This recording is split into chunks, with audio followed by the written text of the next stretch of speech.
नमस्कार, मेरा नाम है सत्या और आप देख रहे हैं चैनल द विवरण।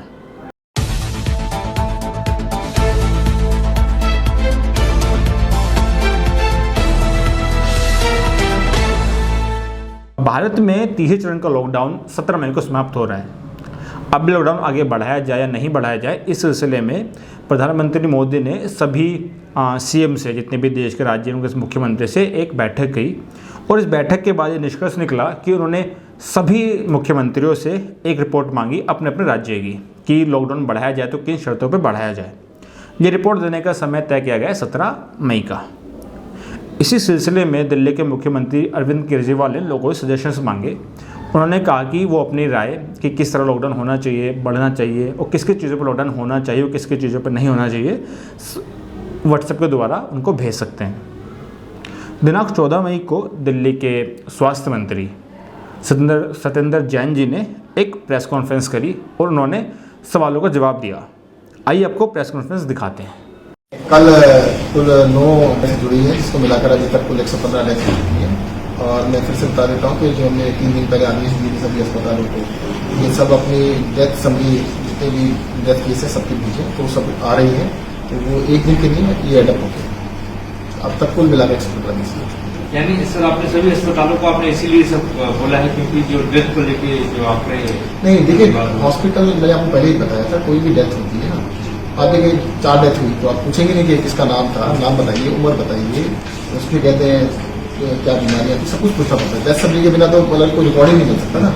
तो हमने डिजास्टर एक्ट के अंदर सबको आदेश दिया है कि सभी लोग अपनी डेथ सर्टिफिकेट सबमिट करें।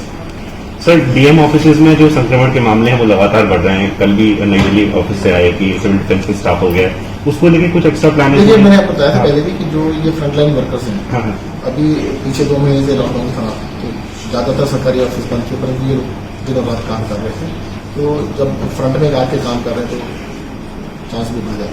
लेकिन सर कुछ मैंडेटरी टेस्ट या सभी अधिकारियों के जैसे टेस्ट हुए ऑफिस में जो है सबके मैंडेटरी टेस्ट कुछ ऐसा है? टेस्ट से क्या होता है कि केंद्र सरकार ने प्रोटोकॉल बनाया हुआ है।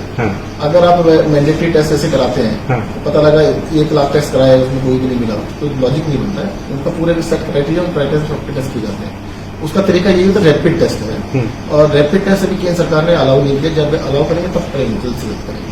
जो RT-PCR टेस्ट है, इसको करना बहुत ही कॉम्प्लिकेटेड सिस्टम है और ज्यादातर लोग कराने को तैयार भी नहीं है। अगर वो स्वस्थ है, RT-PCR कराने के लिए तो कोई सामने भी नहीं आता है। जिस तरीके से मौतों का आंकड़ा बढ़ रहा है, लगातार आप लोग भी सड़क पे काम कर रहे हैं, हॉस्पिटल में काम कर रहे हैं, क्या स्थितियां हाथ में है या हाथ से निकल चुकी हैं, कंट्रोल में है? नहीं, देखिएगा आपको सबसे इम्पोर्टेंट चीज बता देता हूँ। सबसे इम्पोर्टेंट है कि डबलिंग रेट क्या है, कितने दिनों के अंदर केसेस डबल हो रहे हैं। अभी भी दिल्ली के अंदर लगभग 11-12 दिन डबलिंग रेट चल रहा है। मतलब उसका तरीका क्या होता है कि जितने नंबर आ जाए उससे आधे कब थे, आप ये देख लीजिए सिंपल सा कि उससे आधे 12 दिन पहले थे तब डबलिंग रेट 12 दिन है। तो अभी भी 11-12 दिन डबलिंग रेट है। और मुझे लगता है कि जो पहले 3-4 हुआ करता था, फिर 6-7 पहुंचा, अब 10-11 दिन के रेट पहुंच गया। तो अगर डबलिंग रेट 20 या 20 से ज्यादा हो जाता है तो then we will comfortable. Sir एक चीज ये देखने को मिली कि 17 तारीख तक लॉकडाउन चली जाएगा, उसके बाद जब फोर्स शुरू होगा तो कुछ चीजों में रियायतें ज्यादा मिलेंगी इस बार। क्या सरकार का रोड मैप रहेगा और खासकर इंडस्ट्री और ऑफिसेज को लेकर जब लोग इतने सारे बाहर निकलेंगे तो ट्रांसपोर्टेशन सिस्टम कैसे चलेगा, लोगों को लाने ले जाने का क्या रहेगा और क्या रोड मैप तैयार किया आपने इंडस्ट्री? देखिएगा मुख्यमंत्री जी ने पब्लिक से सजेशन मांगे थे, कुल मिलाकर 5 लाख के करीब सजेशन आए हैं। उनको सबको प्रोसेस किया गया है और पॉलिसी बनाई जा रही है। 1-2 दिन में आपको पता लगेगा क्या क्या खुलेगा। जहां तक जो भी खुलेगा सोशल डिस्टेंसिंग का बिल्कुल पालन किया जाएगा। मैं फिर से रिपीट कर देता हूँ, देखिएगा 2 महीने के लॉकडाउन के बाद सब चीजों को देखने के बाद जो एक्सपीरियंस मिला, देखो लॉकडाउन इसलिए भी जरूरी था, किसी को पता नहीं था वायरस कैसे बिहेव करेगा। किसी को जो लोगों को लगता था शायद लॉकडाउन हम करेंगे 1 महीने में खत्म हो जाएगा, गर्मियां स्टार्ट होंगी तो ये खत्म हो जाएगा। बहुत अच्छी चीज थी कि लॉकडाउन तो 1 या 2 महीने में चल सकता है। अब ऐसा नहीं लगता कि ये 1 या 2 महीने में खत्म होने वाली चीज थी, खत्म हुई नहीं है और खत्म हो भी नहीं रही है। तो now we have to live with the virus. उसके लिए तरीके निकालने पड़ेंगे। मैं फिर से रिपीट कर देता हूँ, पहली चीज अपने हाथों को बार बार धोते रहिए, साबुन से और पानी से धोइएगा, नहीं तो हैंड सैनिटाइजिंग से साफ कीजिएगा। मास्क, पब्लिक में कहीं भी जाते हैं आप मास्क लगाइएगा, 100% लोग मास्क लगाएं। सोशल डिस्टेंसिंग रखिएगा चौथी चीज़, जो सीनियर सिटीजन है, जो 60 साल से ऊपर है, 65 साल से खासतौर से ऊपर है, उन लोगों को बचा के रखिएगा। और पांचवी चीज़, जो लोग किसी भी गंभीर बीमारी से ग्रसित हैं, जैसे किडनी डिजीज है, कैंसर है, अनकंट्रोल्ड डायबिटीज़ है, हार्ट डिजीज है, तो वो लोग अपने आप को ज़्यादा बचा के रखें। अगर इस पर हम ज़्यादा ध्यान देंगे तो मुझे लगता है इस बीमारी से बचना आसान है। तो दिल्ली के मुख्यमंत्री ने बोला है कि उन्होंने अपनी रिपोर्ट तैयार कर ली है और केंद्र को भेज दी है। इसके बाद कोरोना फ्रंटलाइनर्स जो इस महामारी के वक्त हमारी मदद कर रहे हैं, जैसे पुलिस, डॉक्टर्स, उनके साथ साथ कुछ ऐसे लोग भी हैं जो इस वक्त गरीबों की या ज़रूरतमंदों की मदद कर रहे हैं। उनमें से एक है हिमांशु शेट्टी जी, फरीदाबाद से। आइए उनसे एक वीडियो कॉल पर बात करते हैं और उनकी हौसला अफजाई करते हैं। तो नमस्कार हिमांशु जी, कैसे हैं आप? सर बहुत बढ़िया, आप बताएं। बस थोड़ी सी थकावट हो रखी है। और क्वारंटाइन कैसे चल रहा है सर आपका? Pardon sir? आपका क्वारंटाइन कैसे चल रहा है? क्वारंटाइन जो चल रहा है अभी कोरोना वायरस के टाइम पे? सर बहुत बुरा चल रहा है। अभी तो हम लोग तो क्वारंटाइन है ही नहीं। अभी हम लोगों का तो काम सारा बाहर का है। लगे हुए हम लोग सेवा में। और बुरी खबरें और भी हैं कि कल ही पता लगा कि फरीदाबाद में 17 नए केस और आए, कल और आज में।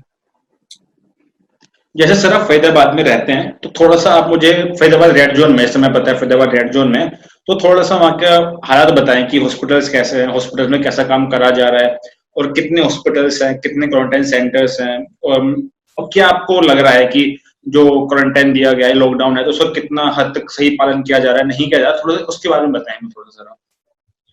सर बात यह है कि लॉकडाउन हम लोगों ने कर तो दिया है, लेकिन लोग लॉकडाउन हो नहीं रहे हैं।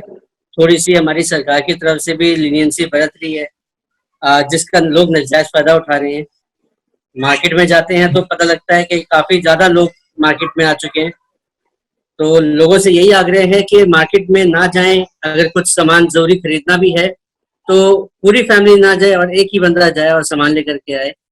मना नहीं करेंगे आपको मार्केट जाने को, जब गवर्नमेंट ने अलाउ किया है, लेकिन कम से कम लोग जाएं, ताकि ये जो बीमारी है जो बहुत तेजी से अब फरीदाबाद में आगे बढ़ रही है, वो थोड़ा सा उसकी गति को विराम मिल सके।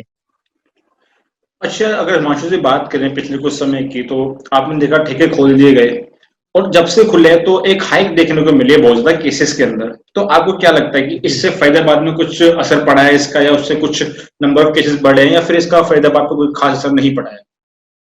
नहीं सर, बहुत असर पड़ा है। और गवर्नमेंट ने अपनी तरफ से लीनियंसी दी है, क्योंकि वो किसी को कैद नहीं करना चाहते। लेकिन ये हम आम जनता के ऊपर है कि हमें उस चीज का फायदा नहीं उठाना चाहिए। हम ज्यादा से ज्यादा घर के अंदर रहें, एक दूसरे से दूरी बना करके रहें, ताकि हम लोग अपने आप को सेफ रख सके। और मैं सबसे यही आग्रह करूंगा कि हम लोग बाहर निकले हुए लोगों की, जनता की सेवा के लिए करें। हमारी अपनी मजबूरी है। आपकी मजबूरी जब तक ना हो, आप प्लीज घर से बाहर ना निकलें और अपने घर पे रहें, सेफ रहें, सुरक्षित रहें।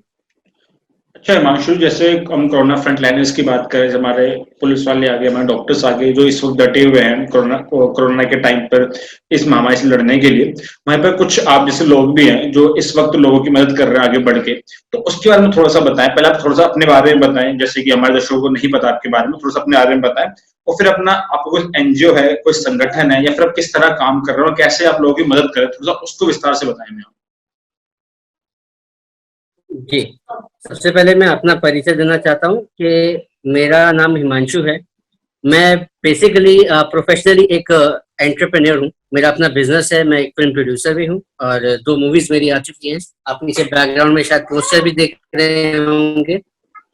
तो ये मेरी मूवी के ही पोस्टर हैं। खैर ये आज टाइम नहीं है इसके बारे में बात करने का।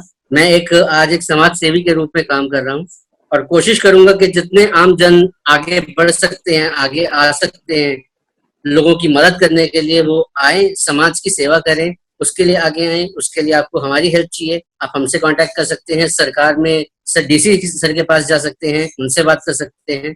प्रदीप दैया जी जो हमारे हुडा के एडमिनिस्ट्रेटर हैं, उनसे बात कर सकते हैं, उनसे जा सकते हैं। और रेड क्रॉस सोसाइटी जा सकते हैं। अगर आप कुछ करना चाहते हैं तो उनसे कांटेक्ट कर सकते हैं।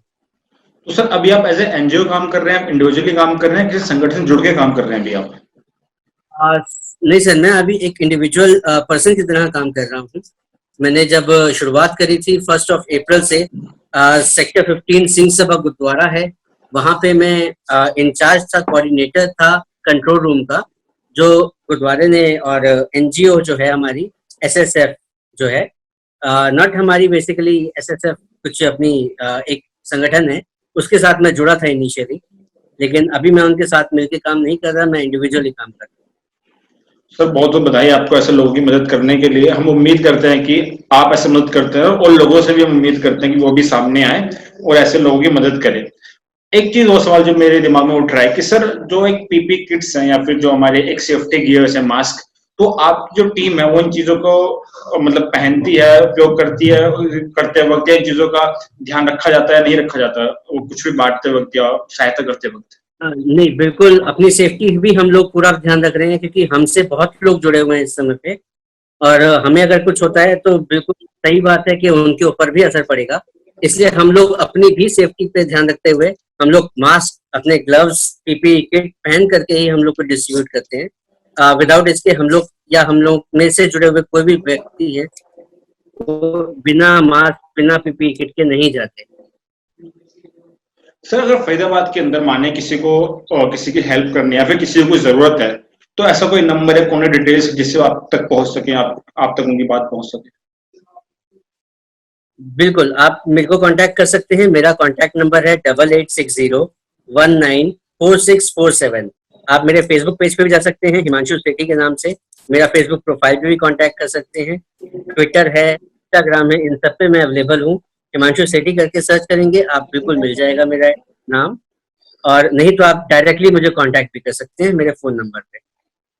बहुत बहुत धन्यवाद हिमांशु जी आपका हमसे बात करने के लिए। हम उम्मीद करते हैं कि ऐसे आप लोगों की मदद करते रहेंगे, ऐसा अच्छा काम करते रहेंगे, दूसरों को भी प्रेरित करेंगे आप। बिल्कुल सर, और दूसरी एक बात मैं बोलना चाहूंगा कि अभी हम लोग जरूर सर।